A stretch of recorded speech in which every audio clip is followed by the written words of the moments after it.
দরজা খিল দিয়ে চিৎ করে ফেলে দিলাম। ইস, জোরে শব্দ করো না কাকিমা, মুখে কাপড় গুজে নাও, না হলে তোমার মেয়ে চলে আসবে।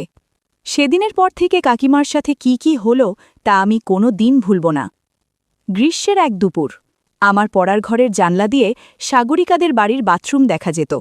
তার আগে বলে দেই, আমি ভীষণ নিম্ন মধ্যবিত্ত পরিবার থেকে এসেছি, তাই সেখানে বাথরুম আর স্নানঘরে বিশেষ দরজা ছিল না।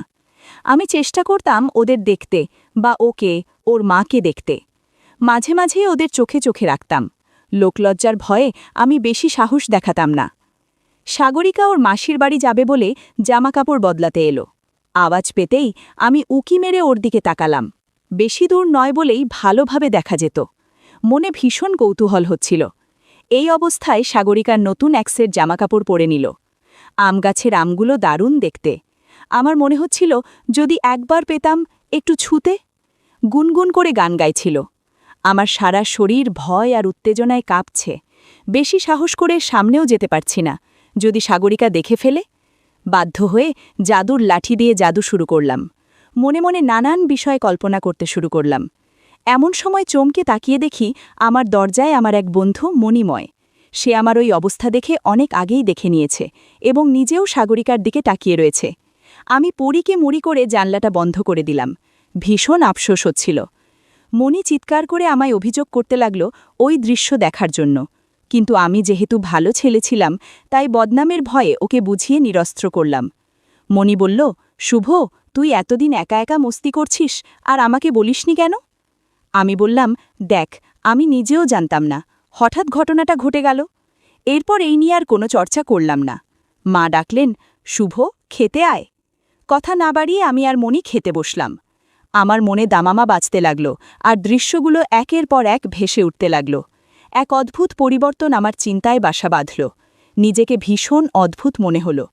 প্রত্যেক দিন সুযোগের আশায় বসে থাকতাম। নিজের অন্তঃসত্ত্বা আমাকে বাধা দিত, আর শরীর মন কোনোটাই আমার নিষেধ মানত না। দিন যেতে লাগল এইভাবেই। ইচ্ছে করে এক একদিন সাগরিকাকে আমার বাড়ি ডেকে আনতাম। আমি ওর সাথে ভাব জমানোর চেষ্টা করতাম। মনের উদ্দেশ্য ছিল ওর সাথে জমিয়ে গল্প করা। ওর কাছে যে এত সুন্দর একটা তবলা আছে তা কখনো কল্পনা করতে পারিনি। ছলে বলে কৌশলে আম ধরার চেষ্টা করছি, কিন্তু কোনোভাবেও কিছু পারছিলাম না। একদিন বিকেলবেলা কলেজের ক্লাস শেষ করে ক্লান্ত হয়ে আমার পড়ার ঘরে বসে আছি। সাগরিকা হাজির। কি গো শুভদা, আজ কলেজ থেকে এত তাড়াতাড়ি? আমি বললাম, না রে, আজ ভীষণ ক্লান্ত লাগছে। মনের ব্যভিচারকে সামলে রেখে ওকে বললাম, তুই আজ পড়তে যাসনি? ও বলল, আজ স্বপন কাকু এসেছে তাই পড়তে যাব না। স্বপনদাকে আমি চিনি প্রায় 4 বছর ধরে। উনি খুব ভালো কম্পাউন্ডার। যখন সাগরিকার মায়ের পড়ে গিয়ে হাত ভেঙে যায় তখন উনি এসে ব্যান্ডেজ করেছিলেন। উনি সম্পর্কে সাগরিকার কাকু হন। আমাদের ক্লাবে আড্ডা দেন বলে আমরা ওনাকে স্বপনদা বলি। এমন সময় আমি একটা বই সেলফ থেকে পারব বলে সেলফের দিকে এগোতেই সাগরিকার সাথে ধাক্কা লেগে গেল। আমি ইচ্ছে করে একটা কাণ্ড ঘটালাম। সাগরিকা উফ করে উঠল ব্যথায়। আমার দুষ্টুমি দেখে বলল, শুভদা, এমন করলে মাকে বলে দেব। অপমানে আর লজ্জায় আমার মুখ লাল হয়ে গেল। আমি আর কোনো কথা বললাম না। সাগরিকা আস্তে আস্তে চলে গেল। অজানা ভয়ে সিটকে রইলাম, যদি সাগরিকা মাকে বলে দেয়। ওর মায়ের নাম গোপা। পাড়ার সবাই পোপা কাকিমা বলে ডাকে। বয়স আনুমানিক ৩৯ বছর। ওর মায়ের বর্ণনা দিতে আমাকে কিছু বিশেষণ ব্যবহার করতে হবে। শ্রোতাবন্ধুরা, তোমরা যদি একদম খোলামেলা গল্প শুনতে চাও তাহলে কমেন্টে দেওয়া লিঙ্ক থেকে আমার ওয়েবসাইট ভিজিট করো। সেখানে একদম খোলামেলা গল্প দেওয়া আছে। সাগরিকার মায়ের গাছের বাতাবি লেবু যে কেউ খেতে চায়। ক্লাবের অনেক বড় ছেলেরা নানা মন্তব্য ছুড়ে দিত ওনার নামে। আমি তো রোজ রাতে গোপা কাকিমার কথা কল্পনা করি। নানা উচিলায় তাদের বাড়ি যাওয়া আমার নিত্যকর্ম ছিল, কিন্তু কিছুতেই কিছু সুবিধে করতে পারছিলাম না। এমন সময় গোপা কাকিমার গলার আওয়াজে আমার শির দ্বারায় ঠান্ডা স্রোত বয়ে গেল। দেখি আমার মায়ের ঘরে এসে মাকে কিছু বলছেন। আমি মনে মনে ভাবলাম, আজ আমার শেষ দিন। আমার মা খুব রাগী আর অন্যায়কে আমল দেন না, আর আমার এই ঘৃণ্য কর্ম যদি বাবা জানতে পারে তাহলে আমার নিস্তার নেই। দরজা বন্ধ করে চোখ বন্ধ করে খাটে বসে রইলাম খারাপ সময়ের আশায়। কতক্ষণ কাটিয়েছি আমার মনে নেই। মাথায় একটা নরম হাতের ছোঁয়া। চমকে উঠে দেখি গোপা কাকিমা। হেসে বললেন, কি ব্যাপার, সন্ধেবেলা তুমি এইভাবে বসে আছো কেন শুভ? আমার সব যন্ত্রণার অবসান হয়ে গেল। আমিও বিগলিত হয়ে বললাম, কলেজে চাপ আছে প্র্যাকটিক্যাল ক্লাসের, তাই একটু ঝিরিয়ে নিচ্ছি। গোপা কাকিমা পাতলা সুতির শাড়ি আর ব্লাউজ পরেছিল, বেশ পুরনো, আঁচল অগোছালো। আমি তার সাথে কথা বলতে আর চোখে এদিক সেদিক তাকাচ্ছি। কিছুক্ষণ কথা বলার পর আমি বুঝে নিয়েছি সাগরিকা তার মাকে কিছু বলেনি। উনি বললেন, শুভ, আমায় একটু সাহায্য করতে হবে। আমি বাধ্য ছেলের মতো বললাম, বলুন কি করতে হবে। সাগরিকা অঙ্কটা নিয়ে গোলমাল করছে, আর ওর দিদিমণি ওকে ঠিকমতো সময় দেয় না। ওর বাবা বলল, তুমি নাকি অঙ্কে ভালো, দেখো না যদি দিনে 1-8 ঘন্টা পড়িয়ে দিতে। একটু কথায় সুরে অনুগ্রহ মনে হলো, আমার কাছে সেটাই বড় সুযোগ। 7-5 না ভেবে জিজ্ঞাসা করলাম, মাকে জিজ্ঞাসা করেছেন? উনি সাথে সাথে জবাব দিলেন, হ্যাঁ হ্যাঁ, দিদি তো বলল তুমি সময় দিলেই হবে।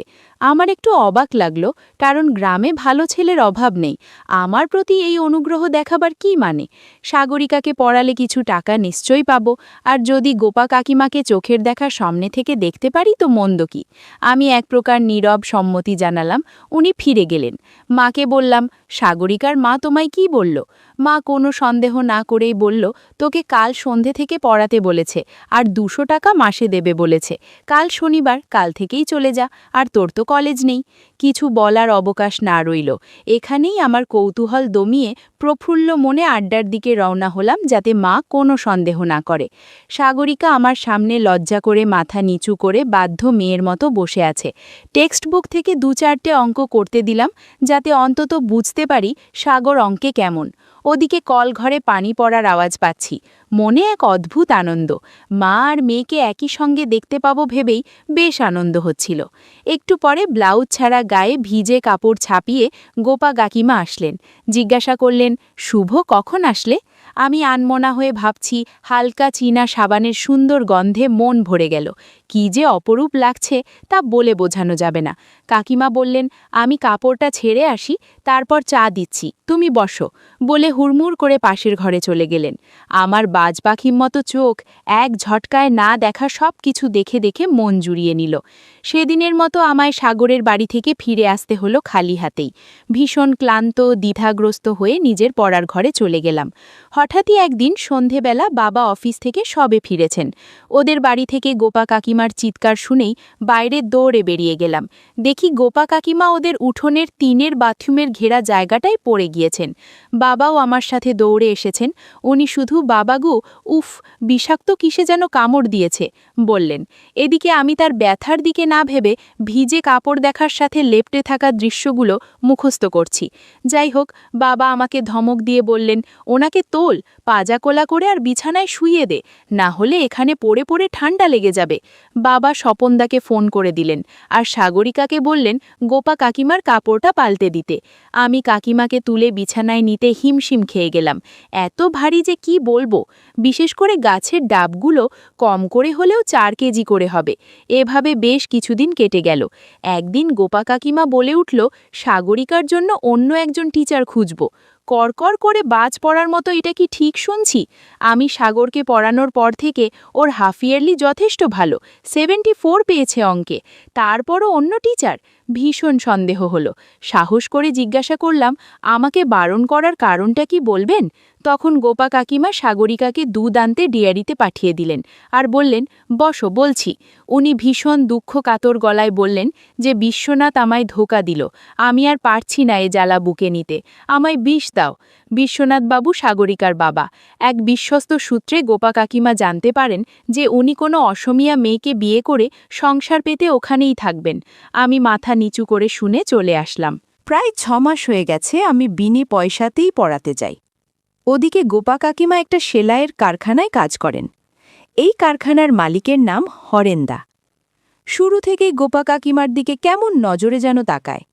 একদিন সন্ধেবেলায় গোপা কাকিমার বাড়ি গেলুম, যথারীতি যেভাবে যাই। ওদের কলের গেট খুলে ভেতরে ঢুকতে যাব, দেখি একটা মোটর সাইকেল বাইরে দাঁড় করানো। আমি বুঝে গেলুম যে নিশ্চয়ই হরেন্দা এসেছে। মনটা ভীষণ খারাপ হয়ে গেল। দরজায় হাত রাখব, একটা অস্পষ্ট চিৎকারের আওয়াজে চমকে উঠলাম। আওয়াজটা শুনে ঠিক বুঝতে পারলাম কিছু গণ্ডগোল আছে। ওদের বাড়ির তুলসীতলা ঘুরে পিছনের জালনার পাশে বাগান, তাই বাগান ঘুরে পিছনের জালনায় দেখব ঠিক করলাম। রাত্রি ৮টা বাজে, টিম করে একটা টেবিল ল্যাম্প জ্বলে। একটু বাঁক নিয়ে ওদের জানলার কাছে চোখ রাখতে আমার হৃৎপিণ্ডটা ধরভর করে উঠল। আমি কি দেখছি, স্বপ্নেও ভাবিনি এসব দেখতে হবে। দেখেই ভীষণ কান্না পেল। এও কি কঠোর বাস্তব? সারা ঘরে অদ্ভুত থপথপ শব্দ হচ্ছে আর গোপা কাকিমা চিৎকার করছে। প্রায় 10 মিনিট পর জোরে চিৎকার দিয়ে গোপা কাকিমা শুয়ে পড়ল। তাদের কথা থেকে বুঝতে পারলাম কাকিমা হরেনের থেকে টাকা ধার নিয়েছে, যেটা শোধ করতে পারছে না বলে এভাবে শোধ করে দিচ্ছে। বন্ধুরা, ইউটিউবের কড়া নিয়মের কারণে কিছু বিষয় সরাসরি বলা যাচ্ছে না। তোমরা কমেন্টে দেয়া লিঙ্ক থেকে আমার ওয়েবসাইট ভিজিট করো, সেখানে একদম খোলামেলা গল্প দেয়া আছে। সব কাজ সেরে হরেন বাড়ি থেকে চলে গেল আর কাকিমাও ওভাবেই চিত হয়ে পড়ে রইলেন।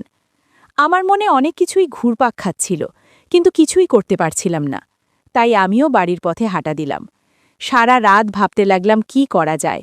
অনেক চিন্তাভাবনার পর পরের দিন সকালে ক্লাবে পাড়ার দাদাদের কাছে কাকিমার কথা জানালাম। বললাম, ওই গুন্ডা হরেন আমাদের গোপা কাকিমাকে প্রায় সময় বিরক্ত করে।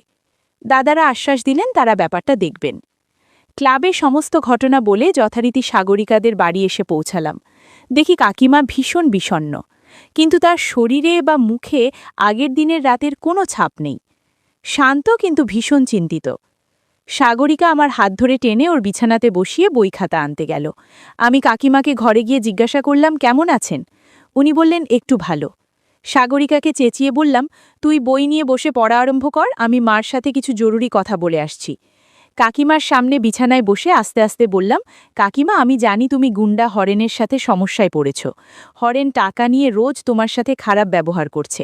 কাকিমা ধরফর করে উঠে বলেন, তুমি কি সব জেনে গিয়েছ? কাকিমাকে আমি কালকের লুকিয়ে দেখার বিষয় কিছুই বললাম না, শুধু বললাম হরেন গল্প করছিল তাই শুনেছি, তবে তুমি কোনো চিন্তা করো না। কাকিমা একটু ইতস্তত হলেও চুপচাপ বসে আছেন। আমি সান্ত্বনা দিয়ে আরও বললাম, ক্লাবের সবাই তোমার সাথে আছে। কাকিমা কিছু না বলে আমায় জড়িয়ে ধরে কাঁদতে কাঁদতে বললেন, শুভ, তুমি যে আমার বিপদে কি সাহায্য করছো তা তুমি জানো না। আমি তোমার কাছে কিভাবে ধন্যবাদ জানাবো বুঝতে পারছি না। এই সুযোগে আমি কাকিমার আরও কাছে চলে এলাম। অনেক কিছু অনুভব হচ্ছিল। মনে হলো কাকিমার সম্মতি জানাচ্ছে।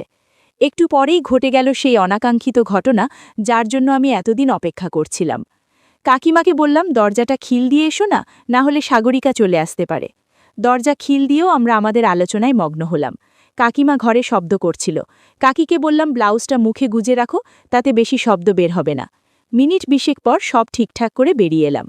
এভাবেই কয়েকদিন কেটে গেল। কাকিমার সাথে সাথে সাগরিকার প্রতিও একটা টান বাড়ছিল, কিন্তু সুযোগের অপেক্ষা ছাড়া কিছুই করার ছিল না।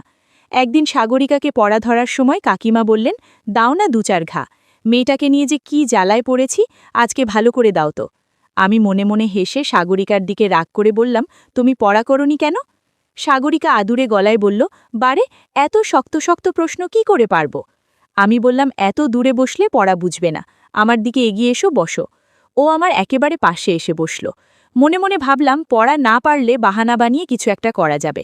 মিনিট 10 পর কাকিমাকে বললাম, কাকিমা, আজ কিন্তু আপনি চা করবেন না, আমি চা খাবো না। কাকিমা বললেন, না শুভ, আজ আমার উঠে দাঁড়ানোর শক্তি নেই, চা বাকি থাক, পরে অন্য কিছু খাইয়ে দেব।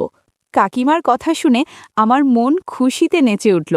এদিকে আমি ওকে পড়ানোর বাহানায় ভেতরের অনুভূতি জাগিয়ে তুলছিলাম। আমার আজব কাজকর্মের কারণে সাগরিকা কাঁপছে আর মাঝে মাঝে হ্যান্ডরাইটিং খারাপ হয়ে যাচ্ছে। ওর হাবভাব দেখে বলতে পারলাম তৈরি হয়ে গেছে। আর একটু ভালোভাবে তাকিয়ে দেখলাম মৌচাক দেখা যাচ্ছে। সদ্যর নতুন মৌচাক বলে কথা।